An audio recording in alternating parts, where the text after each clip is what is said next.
I'm gonna give you a few tips to prepare for your CDS SSB। सबसे पहले तो अगर आप SSB के लिए तैयारी कर रहे हैं, या तो आप फ्रेशर हो सकते हैं या आप रिपीटर हो सकते हैं। इन आइदर केस आपको प्रोसेस को पूरा जानना है। रिपीटर्स को जनरली पता होता है, फ्रेशर को नहीं पता होता है। तो पूरा प्रोसीजर को समझो कि कौन कौन से टेस्ट हैं, कब क्या होता है, और एक सही तैयारी को आपको स्टार्ट करना उस हिसाब से। जब तक आपको समझ में नहीं आएगा, आप तैयारी नहीं कर सकते। Now those were repeater and already know the process, उनके लिए सबसे जरूरी है कि अपनी पुरानी कमियों को जानना कि मैंने क्या गलती की थी, मेरे वीकनेस क्या रहे हैं। बहुत हद तक बच्चे को पता होता है, कई बार नहीं भी पता होता है, but most of the time you can make out. अगर आप नहीं मेक आउट कर पा रहे हो तो स्मार्टली आपको एज ए थर्ड पर्सन सोचना है कि अगर मुझे मेरा वो परफॉर्मेंस से जज करना पड़े तो just first right it down कि आपने क्या किया, आपका स्टेज 1 कैसा रहा, ठीक है, उसमें क्लियर हुआ या नहीं हुआ, या फिर आप अगर स्टेज 2 तक गए हो तो जीटीओ में क्या क्या आपने किया, साइक में क्या क्या किया, और इंटरव्यू में क्या रहा, कॉन्फ्रेंस में क्या पूछा। If you write it down and then look from the neutral perspective, आपको कुछ हद तक पता लग जाएगा। कई बार कुछ चीज़ें ऐसे भी होती हैं कि सर मैं लेक्चर सही से नहीं बोल पाया, जीटी में थोड़ा नर्वसनेस था, या मुझे आउटडोर में आइडिया नहीं थे, मेरे स्टोरी बहुत आइडिया नहीं आ पा रहे थे तो मैंने स्टोरी छोड़ दिया, या मेरे WAT बहुत कम कंप्लीट हुए, इंटरव्यू में बहुत सारे क्वेश्चन थे जिनका मुझे आंसर्स नहीं पता था, एंड वो क्या चीज़ थे। तो जब आप ये सब देखोगे and when you look back in मैंने एट योर कॉन्फ्रेंस, तो आपको थोड़ा आइडिया होता है कि मतलब मेरे से कॉन्फ्रेंस में सब पूछा गया है, so maybe they may try to जज based on this what kind of reply I give. In either cases, चाहे आप रिकमेंडेड है नॉन रिकमेंडेड है, it is very important to analyse your performance. तो पहला सबसे बड़ा टिप्स यही है, for a fresher know the process, even for repeater as well, and there after know your performance. Repeater के लिए प्रीवियस परफॉर्मेंसेज, एंड अगर आप फ्रेशर हैं तो उसके लिए है कि no your weakness and strength. आपकी वीकनेस कुछ भी हो सकती है, आपकी स्ट्रेंथ भी कुछ हो सकती है, लेकिन ये ऐसे फट्टे मारने वाली वीकनेस और स्ट्रेंथ नहीं है कि सब ऐसा बोलते हैं तो ऐसा करेंगे। एक चीज़ याद रखना, एसएसबी कभी भी झूठ के भरोसे या मैनिपुलेशन के भरोसे नहीं क्लियर होता है। यहाँ पे एक ट्रू पर्सनैलिटी पे काम करना पड़ता है। हो सकता है आज आपकी कोई वीकनेस है, आप उस पर काम कर सकते हैं। एसएसबी में you can talk about it, how you worked upon it, and interview officer understand, because वो भी एक human being and he also understand कि बच्चे ने कैसे चेंजेस किया। This are normal problem, generic problem being faced. जैसे आज आपको हो सकता है कि पब्लिक स्पीकिंग का डर है, या आपको टेस्ट नहीं पता है, या आपको स्टोरी में आइडियाज़ नहीं आ रहे हैं, आपका इंग्लिश वीक हो सकता है, आपका करंट अफेयर्स, आपका anything, just work on those things. तो first thing is know the process, and second thing is know your weakness and strength. Now सबसे इंपॉर्टेंट जो एक पार्ट है यहाँ पे, and in fact in case of any of the interview in the world, is the way you express yourself, your communication part. That is something which every one need to work upon. Reason being, C personality एक complete पहलू है, लेकिन जब तक आप उसको express नहीं करोगे अपने आप को, सामने वाले को कैसे पता लगेगा आपका क्या पर्सनैलिटी है। कई बार ऐसा नहीं, मतलब बहुत बार ऐसा होता है कि बच्चा एक अच्छा बच्चा है, लेकिन बिकॉज वो अपने आप को एक्सप्रेस नहीं कर पा रहा है, जिसके कारण वो स्टेज 1 या स्टेज 2 में आउट हो जाता है। तो व्हेन वी से कम्युनिकेशन, यहाँ पे आप 2-3 चीज़ का ध्यान रखेंगे। एक तो आप अपने इंग्लिश थोड़ा इंप्रूव करेंगे, बिकॉज एसएसबी में सारे इंस्ट्रक्शंस आपको इंग्लिश में मिलते हैं, और ब्रीफिंग का देखो पार्ट भी है, the language to be use here is English. If you get stuck you may speak in Hindi, what is you may, but kindly revert to English as soon as possible. तो आपको थोड़ा सा अपना English पे काम करना है।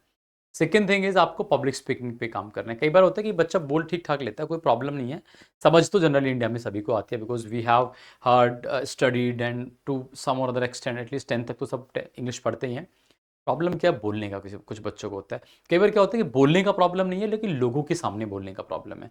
तो in case you are facing such kind of issue when you are not able to practice, और you are not able to speak in front of people, get slightly nervous, उसके लिए आप अपना एक फ्रेंड सर्कल ढूंढो ऐसा, या family member के सामने please practice daily basis. This is very very important, most essential part, कि आप अपना एनवायरमेंट थोड़ा सा ऐसा बनाओ जहाँ पे आपको बोलने का मौका मिल रहा है, और आप ये प्रैक्टिस कर सकते हो either with the help of family और फ्रेंड्स और नेबर्स जो भी आपको मिलते हैं, senior juniors. We are doing it here in the campus and we are seeing this phenomenal result, the way candidate improve on this part, at least communication. And third is general awareness. अब ये एक communication का part भी और एक अलग से knowledge part भी है। जनरल अवेयरनेस मतलब आपको पता होना चाहिए कि अब यहाँ पे दो चीज़ें, one is what is going on in the your surroundings, nation में क्या हो रहा है, इंटरनेशनली क्या चल रहा है, क्या अभी लेटेस्ट न्यूज़ अपडेट है। तो उसके लिए आप डेली न्यूज़पेपर पढ़ो, pick up any of the English paper, उसका एडिटोरियल सेक्शन आप डिटेल में पढ़ो, आपस में डिस्कस करो, and thereafter I think you have more and more questions, क्योंकि सिर्फ पढ़ना ही खत्म नहीं करना है, फिर डिस्कस भी करना है, so that your awareness goes beyond one point of time, and then you also understand कि यार ये सवाल पूछे जा सकते हैं, और यार ये एक और एस्पेक्ट हो सकता है इसका, क्योंकि जब हम पढ़ते हैं तो न्यूज़ में एक परसेप्शन दिया है किसी एक इंसान का, चाहे हम यूट्यूब पे देख लें, इतने सारे चैनल्स हैं यार, वहाँ भी कोई परसेप्शन दिया होता है। So I don't suggest practice too much with the news, sorry with the YouTube और सोशल मीडिया।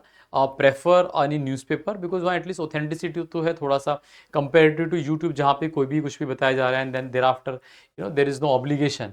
खराब हो गया तो बंदे ने तो आगे कुछ बोलना नहीं है, बाद में सॉरी कह के निकल गया। बट आपको यहाँ पे अपना जानना है तो आई थिंक बेटर है कि एटलीस्ट न्यूज़पेपर में मोर ऑथेंटिकेटेड न्यूज़ है।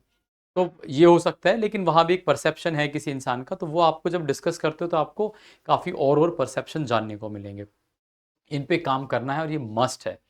दूसरा, physical fitness, please day one से स्टार्ट करो, थोड़ा सा running exercise, even if you are fit maintain it as a part of your daily routine, चाहे हाफ एन आवर दो, लेकिन प्लीज इसके लिए देना है। अगर आपको जिम जाने का या बाहर रनिंग का टाइम नहीं है, घर पे करो, मतलब you can do number of exercise, pushups कर सकते हो, पुलअप्स कर सकते हो, रोप स्किपिंग कर सकते हो, मेडिटेशन कर सकते हो, but spend at least half an hour for this. Best तो ये कि आप गेम्स खोलो, स्पोर्ट्स खोलो, मतलब गेम्स खेलने जा रहे हो आप, डेली बेसिस पे नहीं, वीकली खेल सकते हो किसी स्पोर्ट्स में, you are slightly involved in, because it's a effective utilization of your time as well। और इन सबके साथ maintain a smile in your face, it is very important that you maintain A calmness and आप वो pressure को handle करना सीखें। I think if you keep all this thing in your mind, your preparation will be much better and you will be more ready for your SSB and chances of success much higher. एक बार process में जब आप जा रहे होगे तो ये भी देखना है कि किस तरह के क्वेश्चंस कोई पूछ सकता है, and then you can also prepare for replying those answer. मैंने से प्रिपेयर प्रिपेयर इसका मतलब ये नहीं कि आप कुछ नकली बना रहे हो। प्रिपेयर का मतलब होता है कि कई बार होता है ना कि एकदम से किसी ने कोई सवाल पूछ लिया, हम बहुत सारी चीज़ें मिस कर देते हैं।